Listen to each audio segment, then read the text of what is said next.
short kirtan.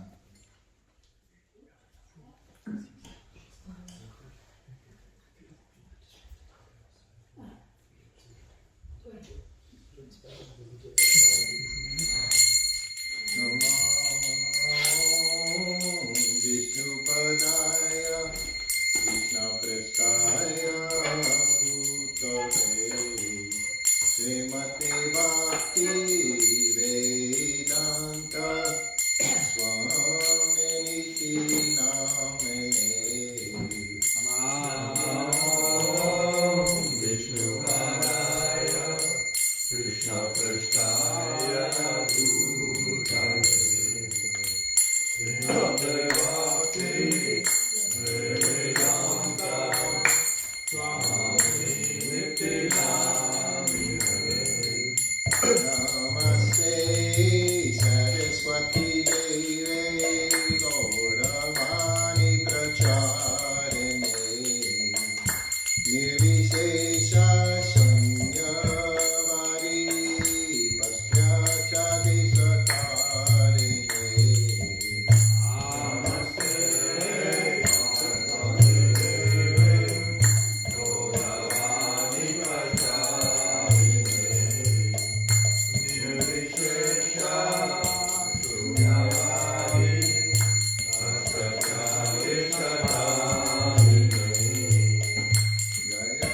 Shri Krishna Chaitanya Prabhu Nityananda Shri Advaita Gadadhar Shivasadi Gaur Bhakta Vrinda Shri Krishna Chaitanya Prabhu Nityananda Shri Advaita Gadadhar Gaura Bhakta Vrinda Hare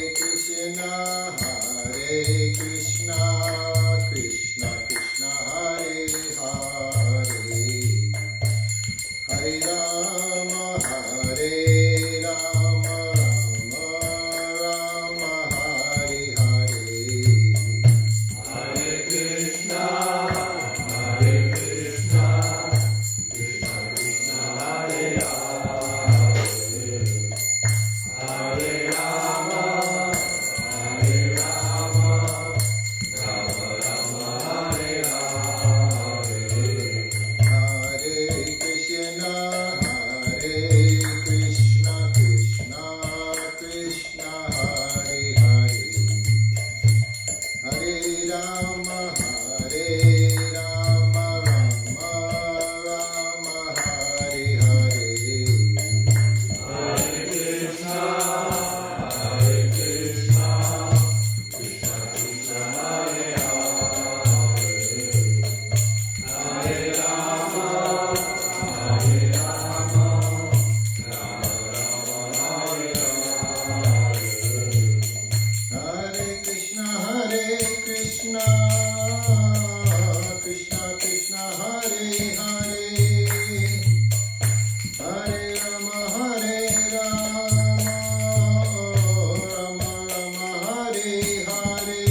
Vishnupada Paramahansa Parvajatacharya Asatara Satyasisi Mother's Divine Grace A.C. Bhaktivedanta Swami Srila Prabhupada Ki Jai Om Vishnupada Paramahansa Parvajatacharya Asatara Satyasisi Mother's Divine Grace Srila Bhakti Siddhanta Saraswati Thakur Prabhupada Ki Jai Ananta Koti Vaishnavrinda Ki Jai Acharya Shalharidas Thakur Ki Jai Prem Sikaho Shri Krishna Chaitanya Prabhu Nityananda Shri Advaita Gadadhar Sivasri Gaura Bhaktavinda Ki Jai Shri Shri Radha Krishna Gopinath Shama Kund Radha Kund Gir Govardhan Ki Jai Vrindavan Dham Ki Jai Mayapur Dham Ki Jai Gangamai Ki Jai Yamunamai Ki Jai Tulsi Devi Ki Jai Bhakti Devi Ki Jai Harinam Sankirtan Ki Jai Samaveda Bhaktavinda Ki Jai Nitai Gaur Premanande. All glories to the assembled devotees. All glories to the assembled devotees. All glories to the assembled devotees. All glories, Shri Shri Guru and Gauranga. Glories to Srila Prabhupada.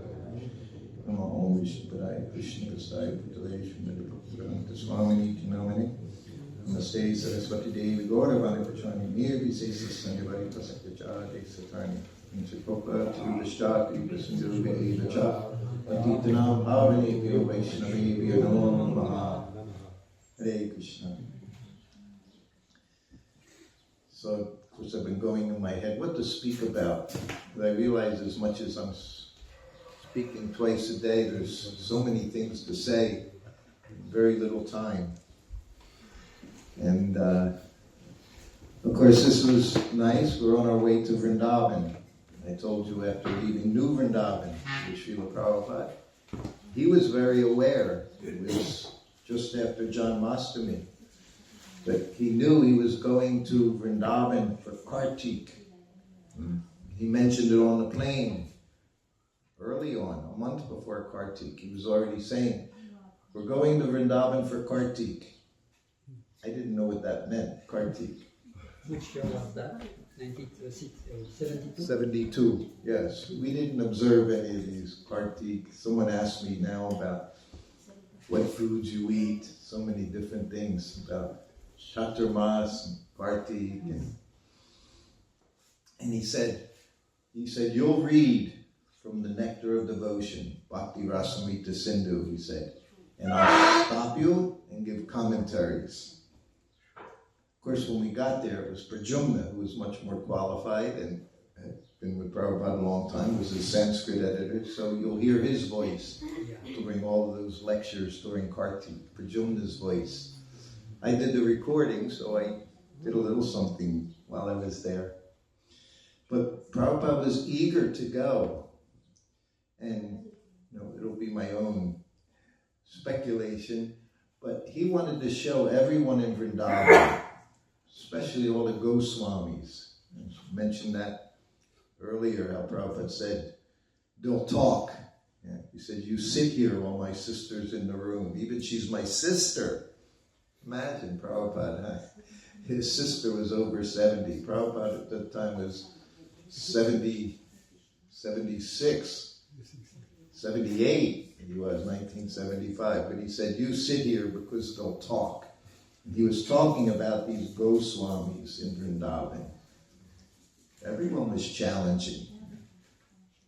When we got there, I'm going ahead a little bit, but they were very happy to take our money. That was when we made them billionaires in Vrindavan, all these Ganga Prasad, and this one Gangotri, all these people. We made them so much money. They would all hang their picture of Prabhupada at that time, Lohi Bazaar, Now they have pictures, so many different people in there. They were happy to take our money, but they wouldn't even take it from our hands. Even Prabhupada considered us Vaishnavas, pure Vaishnavas. They considered us malechas, but our money was okay. That was pure enough to take, the money. But they put it down on the table, and they would take the money. But they were very happy to sell. So Prabhupada wanted to show these people he had made Vaishnavas. And in the West, of course, he would say many times he made hippies in the happies. But there he would point out Professor Wheeler. He called Hayagriva Professor Wheeler. Hayagriva would laugh. He said, I was English teacher. But Prabhupada called him Professor. And he would say another devotee, he would point his millionaire, who's coming from a millionaire family. And he would point, would you go back to your father for $1 million? No, Prabhupada. We would all know Prabhupada. So he was very proud of this. He was very proud of Lord Chaitanya, Lord Chaitanya's mission. Prabhupada said his rooms at Radha Damodar Temple, he called it the very center of the spiritual world. Hayagriva tells it in his book, Vrindavan Days. Prabhupada said it was the center, the hub of the wheel of this spiritual world. And Prabhupada said because the Krishna consciousness movement began in his rooms, the Radha Damodar Temple. And of course, he said it began with Srila Rupa Goswami. He started Krishna consciousness movement back then. Prabhupada said, when we see the photographs where Prabhupada would sit and he would look through his window there in the kitchen area where he would take prasadam. That was the one place he sat on an asana like this, and his table was in front of him. And he could look through the window and see Srila Rupa Goswami's Bhajan Kutir. And he said that he completed the first canto there. We know he did first canto, that's what he brought with him to the West. 3 volumes of the first canto. And he told me there in that place, he said, I put everything needed to become Krishna conscious in the first canto of Srimad Bhagavatam. Others may tell you different things. You need so many different things. Prabhupada said, I put everything required to become Krishna conscious in the first canto.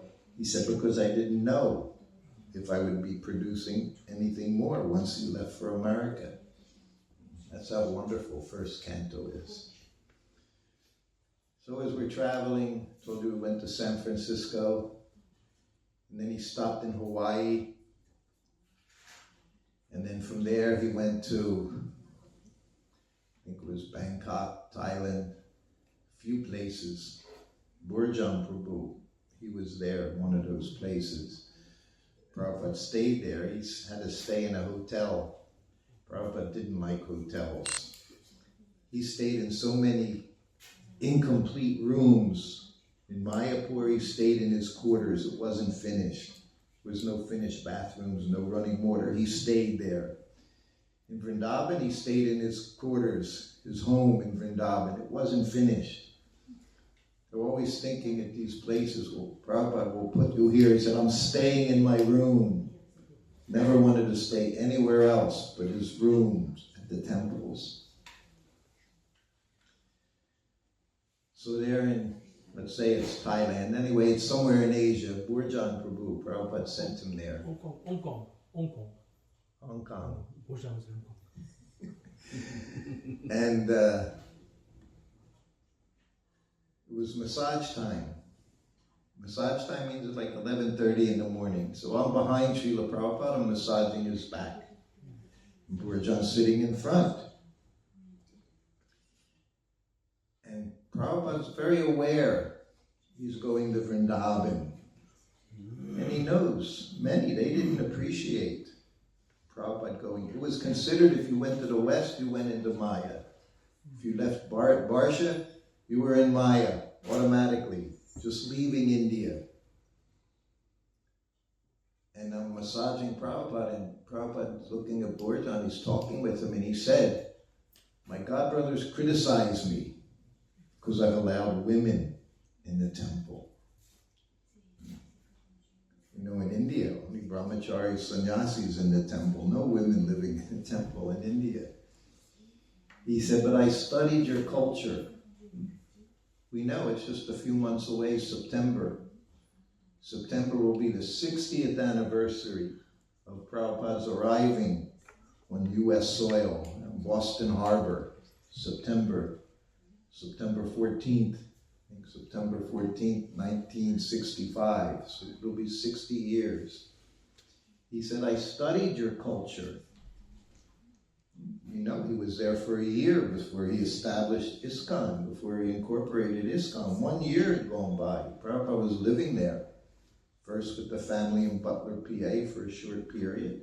And then he went to New York City and stayed in despicable areas. The Bowery. The Bowery was, when I was a kid at that time, the Bowery meant drunkards. That's what it meant. There was even a song, I remember, about the Bowery. People, drunkards. Prabhupada said he would step over drunkards, even to get in his room in the early days.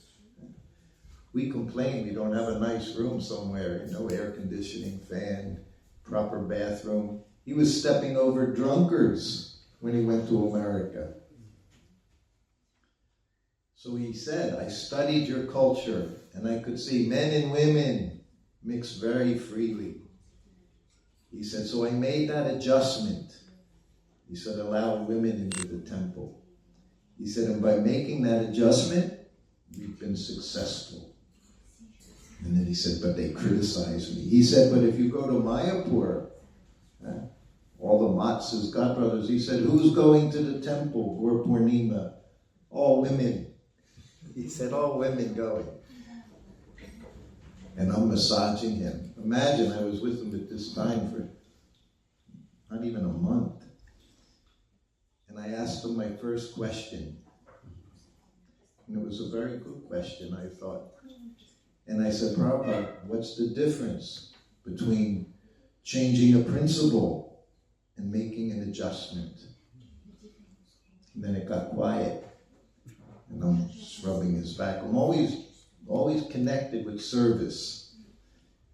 And then he finally said, that requires a little intelligence. But imagine what Prabhupada did. He understood if he's going to spread Lord Chaitanya's movement all around the world, it included everyone. Men, women, children, everyone was qualified to become devotee. So that's what he did. But he understood going to Vrindavan. Resistance was there.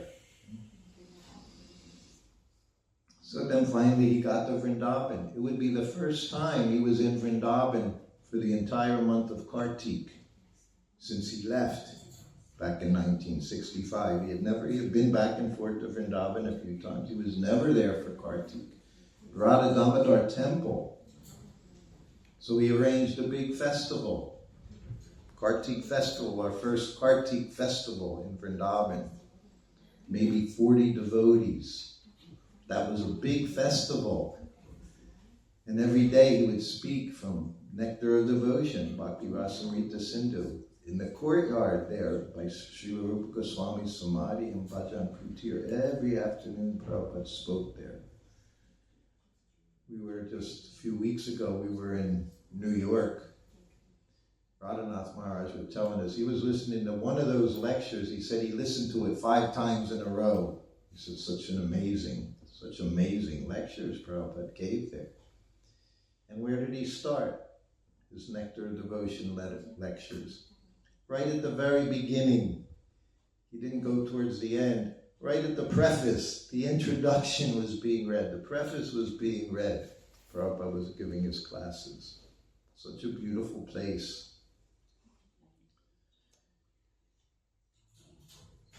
And the devotees, they were staying in Vogel Ashram. Vogel Ashram there now. Of course, that's much, much bigger now. Everything has grown in Vrindavan because of Srila Prabhupada. It's become so many. And they stayed in Keshigat Palace. And don't let the name fool you. If you haven't seen Keshigat Palace, it was not palace-like. I remember one time walking around, doing parikram around Vrindavan. We came near Keshigat Palace. There were outer rooms right by the Jamuna. Smell, so many smells. But this day it smelled really, really bad. And there was a dead body just lying there right by the Jamuna. At that time there were turtles in the Jamuna. Prabhupada told us to be careful when we went in the water that we didn't bump into a turtle. Snapping turtles were there. Now there's no turtles in Jamuna. I don't think there's anything living in the Jamuna, unfortunately. But then it was very nice, very nice. So the devotees were staying in those two places, but very austere. And for Westerners, always getting sick. There was no Bisleri waters. We would just drink whatever water was coming. Drink that, just trying to wash your clothes, eat nicely, stay healthy. They spent their day doing that. Other than Prabhupada lectures, they would go to Radha Damodar temple. And the afternoon lectures, very nice. It was like just as the sun's starting to set, just before sunset, Prabhupada would give his class. And like I said, I had my little tape recorder. Uhr tape recorder. It was German made, heavy, all metal. Weighed a lot. So I was recording on these reel-to-reel tapes at that time. Prabhupada was sitting there in the Vyasa-san. And since the sun's starting to go down, all the birds are flying back into the trees. It's beautiful. The green parrots, so many parrots and green parrots, they were flying back into the trees, and the monkeys are settling into whatever they're doing. Prabhupada told us when the parrots and when the birds, he said, when they're chirping, when they're singing in the morning, they're telling each other where to go to find food. He said, and when they come back and you hear them again, talking, singing, chirping, he said they're saying where they found food. So then Prabhupada could hear everything. We know, Jamuna tells that story. He would talk to the monkeys. He told that one monkey, stop bothering Jamuna. He would come every few days. She would have to feed it. Otherwise, they just hang on to the bars and shake and shake and shake. So one day, she was there, outside, just behind the tree, and she heard Prabhupada talking monkey talk. And after he finished, the monkey left. And then she went, she said, Prabhupada, she said, what were you doing? He said, I told that monkey never to bother you anymore. She said, and he never came back. The monkey never came back again. That time Hayagriva was there. Of course, Guru Das and his wife Jamuna, they were managing ISKCON Vrindavan. Devotees all came, so many devotees came for that time. Hayagriva, read his book, wonderful book, Vrindavan Days, really, really wonderful book. He really struggled when he went to Vrindavan, because we heard about Vrindavan, how beautiful Vrindavan is, Goloka Vrindavan, how beautiful, the flowers, the birds, the trees, everything. And then when you went to Vrindavan, you saw those things, but you also saw the hogs, eating the stool, the camels, the asses, everything there in Bhagavad Gita. All your analogies, they were right there in Vrindavan. You could see the camels eating thorny bushes very happily, tasting their blood. This is very tasty. You saw it in Vrindavan. The vultures. One day there was a vulture just like on the top of the house, spiral on the top of the house, and Prabhupada's on a morning walk. And the vulture was sitting there. And we're walking, and Prabhupada just looked. He said, someone's going to die in that house, because the vulture was there. And when you saw them on the branches, they were never on live branches, only dead branches. They were never in a tree with leaves on it, only dead trees, the vulture body. They're all gone as well. No more vultures in Vrindavan from eating corpses with too many chemicals in them. They all died off. Hogs, you hardly see hogs.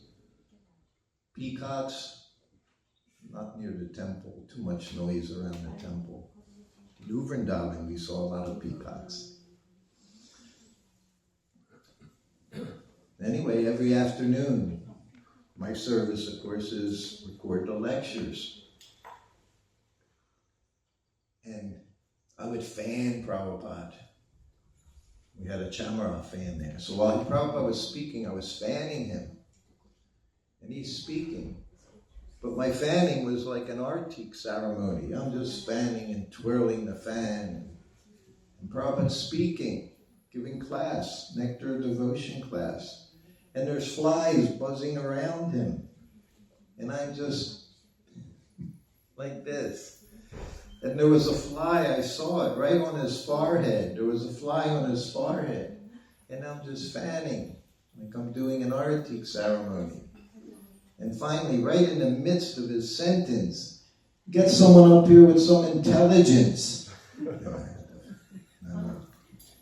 And this brahmachari, British English brahmachari who was there, came up. He was known as being an eccentric devotee. And he grabbed the fan off me. I was motionless standing there. He grabbed the fan on me. And I went back to my spot, sat on the ground, and I started playing with the dials on the tape recorder so that I looked like I still had some value in my life. And he grabbed the fan, and he's like this, you know. All the flies disappeared. He's like fanning. He was doing what you were supposed to do. He was fanning. Like that and that. And Prabhupada, he continued with his lecture after he told me, get someone up here with some intelligence, right in front of all the devotees. And he's fanning and fanning. And Prabhupada, he didn't stop speaking, but as he's speaking, he looked at him, he went. And then I was already small, and I just, that was it. That's Prabhupada. That's your spiritual master. Pride. Don't become proud. He doesn't like to see pride. Spiritual master doesn't like to see pride. Prideful behavior. That'll kill. At the end of the lecture, of course, we would always walk back to the room together, the Prabhupada's sitting room. So this time, Prabhupada's like 5 steps in front of me. I couldn't even walk beside him. I was so devastated. And I'm walking behind him, and one brahmachari came up to me and said, oh, Sruta Kirti, you're so fortunate to be chastised by Srila Prabhupada. And I'm going, yeah. You try it sometime. See how fortunate you feel. But it is fortunate. You never forget the chastisements. You can forget many, many things, he said, but you don't forget when he chastised you. You know, Prabhupada mentions that, right? When his Guru Maharaj chastised him. He was talking a little on the side. And he said, he chastised me. He said it was very nice. Very nice to be chastised by your Guru.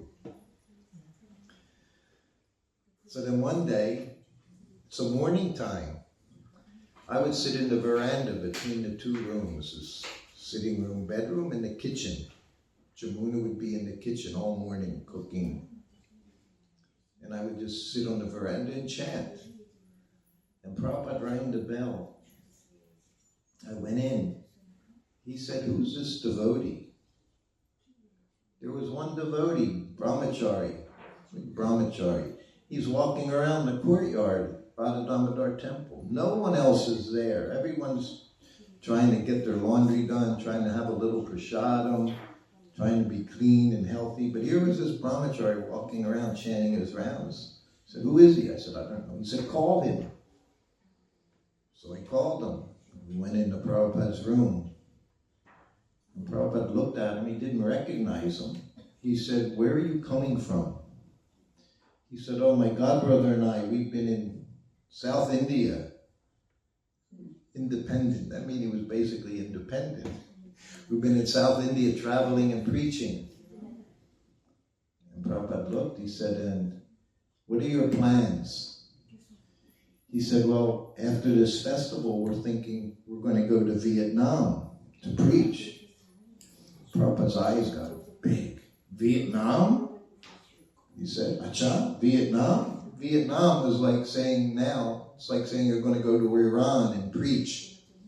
There was a big war going on. U.S. was bombing fire bombs, all kinds of things going on. Wasn't a safe place to go. And Prabhupada looked at him. He said, maybe you should take sannyas. This was the boy. He was 19 years old. Prabhupada said, perhaps you should take sannyas. And he saw his look. He got a little startled. And Prabhupada said, well, he said, you go in front of Rupa Goswami's samadhi. He said, you chant your rounds there. You pray to him. He said, and you see what you should do. Yes, Prabhupada. Then the next day he said, you go by Krishnadas Kaviraj's samadhi. You chant there. So every day he told him, you chant your rounds in front of these different samadhis.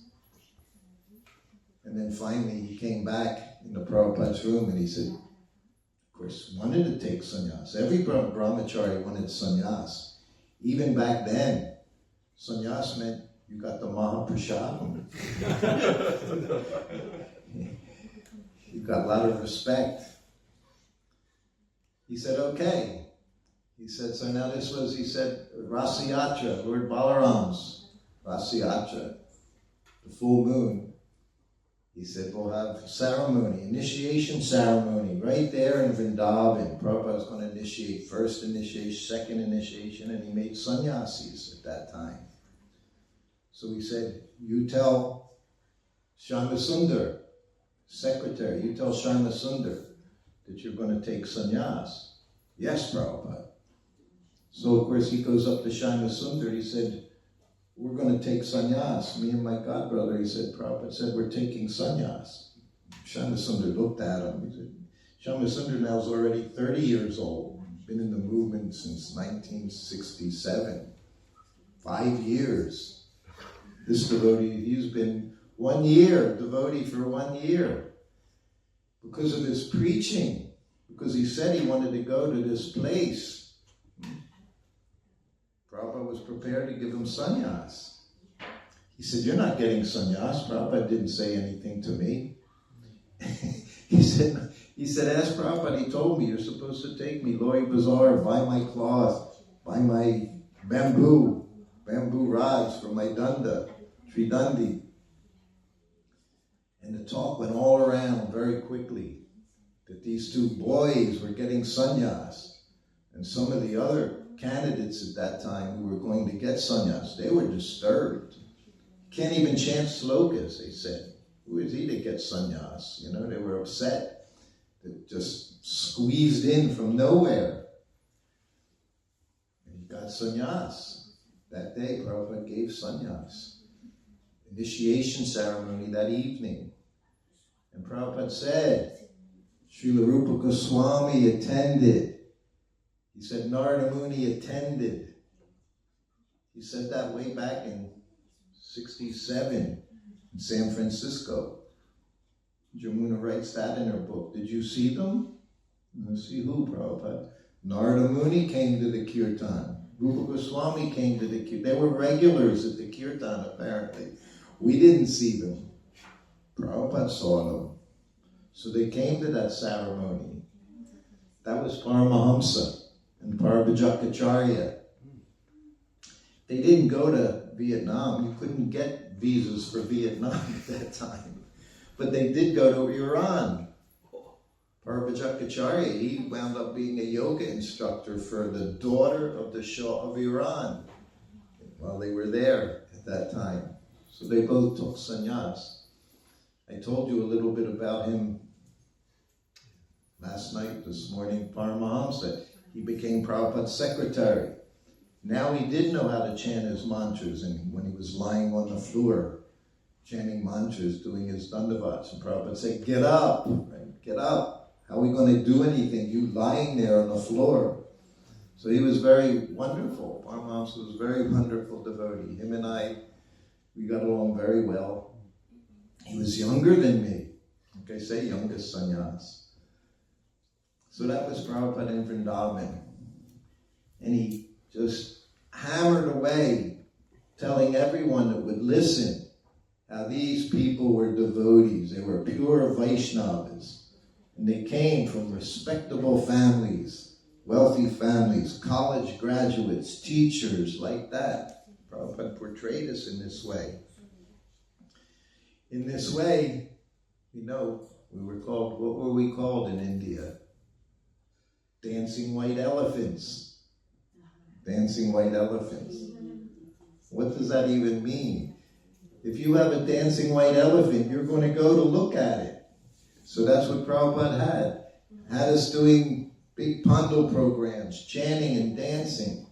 And people would come just to see his dancing white elephants. I remember going from Calcutta to Mayapur in the ambassador car. It was like a 4-hour drive. You would stop halfway in the mango grove. That was the mango grove. It became a famous tirtha, the mango grove. Prabhupada would always stop there. All the devotees grew bigger and bigger every time we went there.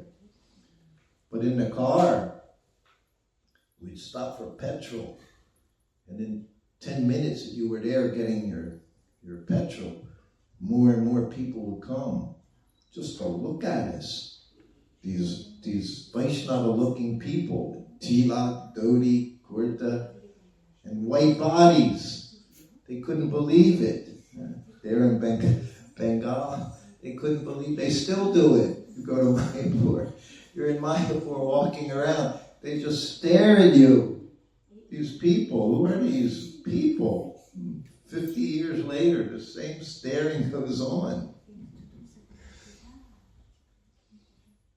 Prabhupada worked miracles. So he was eager to show them in Vrindavan what he had done. Not what he had done. He wouldn't say it in that way. What Lord Chaitanya had done. Turned these Westerners, Americans, Europeans, Russians, turned them into devotees. This was Prabhupada's mission. So after Vrindavan, so many things happened. I was thinking, I talked a little about Pishima. Pishima, I told you, she liked everyone except me.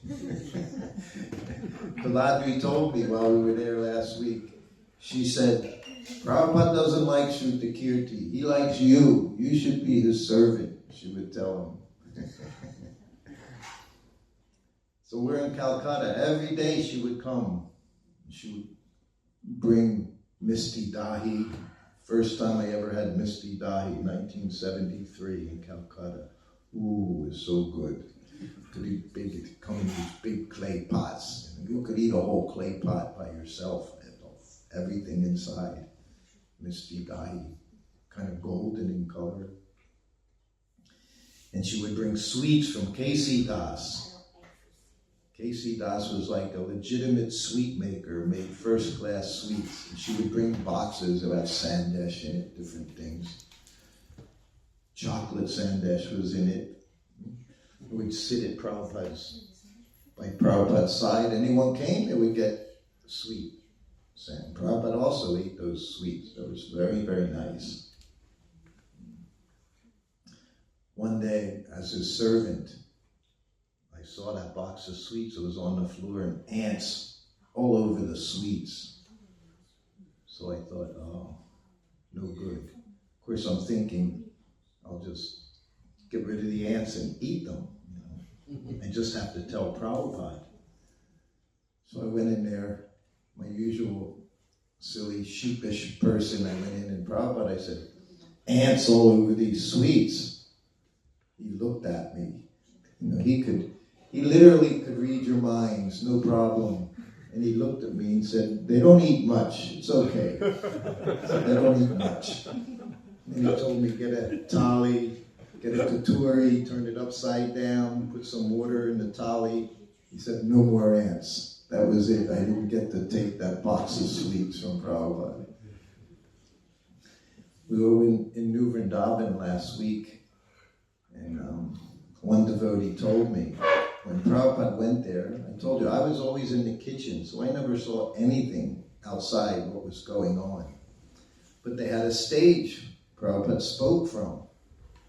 But when he first got there wasn't even a seat for Srila Prabhupada. They hadn't even brought his Vyasa-san to sit on. Nothing was there. So this one bhakta, he was going to be initiated very next day. It would be an initiation ceremony. He would be initiated. But he saw Prabhupada walk up on the stage and there's nowhere for Prabhupada to sit. And he thought to himself, I'll go up on the stage and just get down on my hands and knees. He can just sit on my back. I'll just be a chair for Prabhupada. I'll be his Vyasa-san. So he's thinking like that. And as he's thinking like that, two devotees, they were bringing up the Vyasa-san. They put it down on the stage. And Prabhupada sat on the Vyasa-san. So the next day, Prabhupada gave him initiation. What did he name him? Vyasa-san Das. Vyasa-san, my god brother. Prabhupada named him Vyasa-san.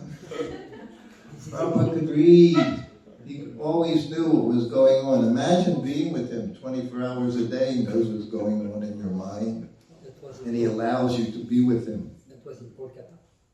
No, this was in New Vrindavan. New Vrindavan. Doing that Janmashtami festival. Right before he became Prabhupada's servant. He called him Vyasa-san Das. He's still there. Vyasa-san. He's still sitting there in New Vrindavan, blessed by Srila Prabhupada. So Bhishma, I told you she would bring oil, she would bring Ganga Jal, mustard oil. So we never use mustard oil. Tamal Krishna in the room once, he said, Prabhupada, you say that oil's for the outside of the body and ghee is for the inside of the body. Prabhupada said, yes, that's correct. He said, but here, he said, everyone cooks in mustard oil. Prabhupada said, oh, it was very tasty. But he wouldn't eat what his sister was cooking. I told you, he said, she's trying to kill me. So then one afternoon, morning, on the veranda there in Calcutta, I'm massaging Prabhupada's back. Behind him a lot. You see, massage, half the time you're behind him, massaging his head, massaging his back, which was the longest part of the massage. So I'm behind him, and I'm just rubbing. And Prabhupada says, do you know anyone who's fat without eating? I knew where this was going. I said, no, Prabhupada. He said, either do I. He said, but my sister is so fat. And she says she doesn't feel well. And I tell her, well, don't eat so much. And she tells me she's not eating. She's hardly eating. He said, but she's so fat. And I say, how can you be fat without eating? And she says, I'm hardly eating. And I'm telling her, you're fat. And he's laughing. And of course I'm laughing. Prabhupada talking about his little sister this way. Not possible, he said, to become fat without eating. Is that right? And yes, Prabhupada. I said, I think you're right, Prabhupada. Yes, he said. So that was around noontime. So every evening, most places in India, the only pleasure they had, the devotees in India, was Prabhupada's darshan. They could go in the room most any time. Nowhere else in the world could you do that. Los Angeles, 100 devotees. No one got to just go in Prabhupada's room for darshan. But in India, Prabhupada understood. They're practicing so much austerities. The only pleasure they have is me. And he gave himself very freely in India. Vrindavan, Mayapur, Juhu, wherever it was. They struggled so much. Juhu, at that time, was a fishing village. A stinky fishing village. Mosquitoes like this big. Rats all over the place. Rats where they lived, where the devotees lived. So the evening comes, every evening the devotees are in Prabhupada's room in Calcutta. And he would just talk. Sometimes it might be transcendental sounding topics. Sometimes you don't know what he would say. So he's talking with the devotees. We're all sitting there in a small room. There's like 10 devotees in the room. Gargamuni, Jaivataka, Mani Banda. And his sister comes.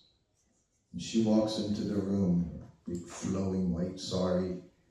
She offers obeisances to Srila Prabhupada, just like we all did. She offers her obeisances, and she goes to the far corner and she sits down. She doesn't understand a word of English. She sits down, and he looks at her. He looks at the devotees. He says, just see my sister. He said, just see how fat she is. The devotees look at her. He said, she says she doesn't eat. He said, but she's so fat. Same thing he said to me, and he says it, and the devotees are hysterical, laughing. And Bishima's laughing. Just like when we saw Prabhupada, we all laughed. So she's laughing along with everyone else. And Prabhupada just talking about his fat sister. Says she doesn't eat, but she's so fat, he said, my sister. So he put all the devotees into ecstasy. He loved his sister very much, and she loved Prabhupada so much. The one time in June, he told me how they would, on the roof of their home, Prabhupada would fly, he would have the kite, and try to make the kite fly. And he would tell his sister, pray to Krishna, make the kite fly. Make the kite fly. He said, we didn't have much money. He said, my father wasn't wealthy. He said, but we had everything we needed. He said, mango season, we would have a whole basket full of mangoes. We didn't even have to think. He said, we would be running around in the house. You could just grab a mango. He said, eat a mango. He said, everything. He said, we had very nice life. His father had a cloth store, he said. And every night he would put some rice in the center so that the rats didn't eat the cloth. They would eat the food. And they would eat the food that he would put out for them because they were there. It couldn't prevent them from being there. So any questions this evening? I think we go on tomorrow morning, tomorrow afternoon, tomorrow evening, I guess, Monday. Another class or two Monday.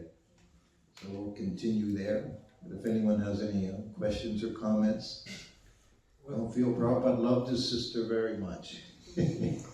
What about He said, Prabhupada said, me and my sister, he said, we were always devotees. He said, all we wanted to do was be devotees. We didn't care about money, having any money. We just wanted to be devotees. He said, and I had brothers. They wanted to live a long life and have money. He said, they had neither. He said, and we've lived long life. So much money was there, he said. Krishna provided. So that was him and his sister. Yes. When you were going back and forth to serve Prabhupada, Prashad, and everything, you said you were always paying Always. obeisances, but were you saying the pranam mantra of Prabhupada when you were paying obeisances each time? Yes. Yes. Yes. No, it wasn't just a symbolic thing. Yeah, you would say your pranam mantras. Yeah. He said that. That's what he said to that Sanskrit scholar. He said, offer obeisances, not just, he called it the hatchet. And so you cut your head off. That's what he did. And Prabhupada saw it coming. He tried to fix it, but he couldn't fix it. And we all have to make the choice. No forcing. Prabhupada never forced. Sometimes with different devotees, he tried to force a little bit, but even there he would stop if he saw the devotee was resisting. He said, because if he tells you to do it and you don't do it, big offense. So, like with me, he would suggest things. He didn't give orders. One day he rang the bell, 11:30 in the morning. I came in, I offered obeisances. He looked at me, he said, so you give me massage now? And I'm like, Prabhupada, I'm here traveling everywhere just to serve you. But he said it in such a way, such a gentlemanly, humble way, it would disarm you, but it also increased your attachment and increased your love. That method that he did. And it wasn't a show, it was genuine. It was genuine feelings.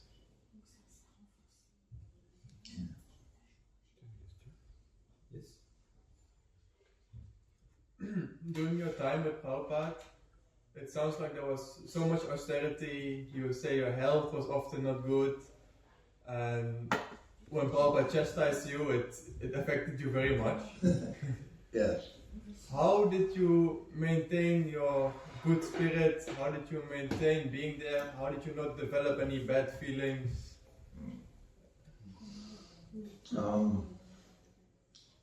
One thing I've at least I've tried to, I think I have, is I've always understood that I'm not Krishna conscious. And I always could understand Prabhupada was 100% Krishna conscious every minute. So I had a great, I wasn't not a devotee, certainly, wasn't very philosophical. Like I say, I sat there, or Prabhu was there, every day for his classes. But it wasn't his classes that impressed me. It was his very person, that I found very attractive. It was Prabhupada in his room. He was just a devotee of Krishna,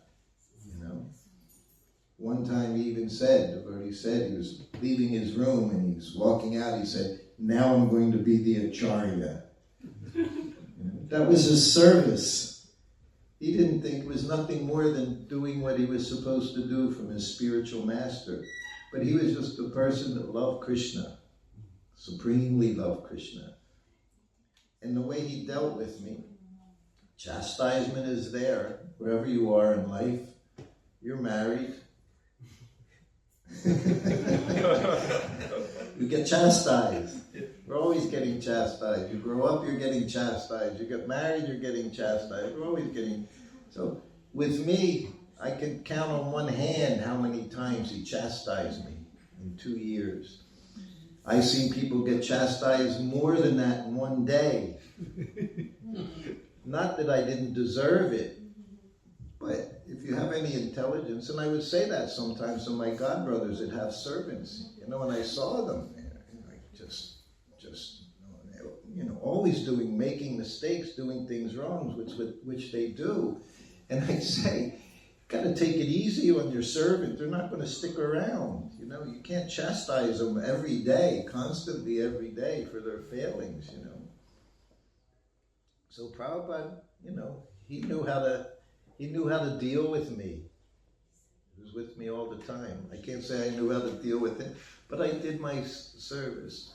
At one point I realized, not very long ago, I told you, my father died, I was 3 years old. So I had an Italian mother and 2 older sisters. So that's all I saw growing up, was women doing things. Didn't see a father, came home from work, sat in the sofa, drank beer, said, "When's dinner ready?" I didn't never experienced any of that. Your mother's your first guru. So my mother trained me up how to be a servant, by seeing what she did, how she lived her life. So we have to stop here. Hridaya Chaitanya has a meeting. This is service. This is what you do, And we see that in Vrindavan. The more service you do, you know what your reward is? More service. That's what you get. That's your reward. If you're a devotee, the only thing you want is service. Doesn't matter. You're happy, not happy, have a nice place to live, doesn't have a nice place to live. A devotee only wants service. And when you have that attitude, you're given more service and more service. And that's our happiness, is to be able to do some service. I can say being here for us, for my wife and I, most wonderful thing, Prabhupada Tirtha. It's not an ordinary place. Any of you are staying. You have to can't take a place like this for granted. Even as a temple, even as an ISKCON temple. This is a Prabhupada temple.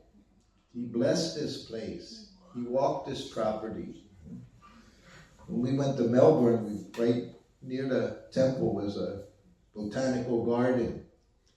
So we went there the first day we got to Melbourne. My wife saw a tree, figured it was 100 years old or more.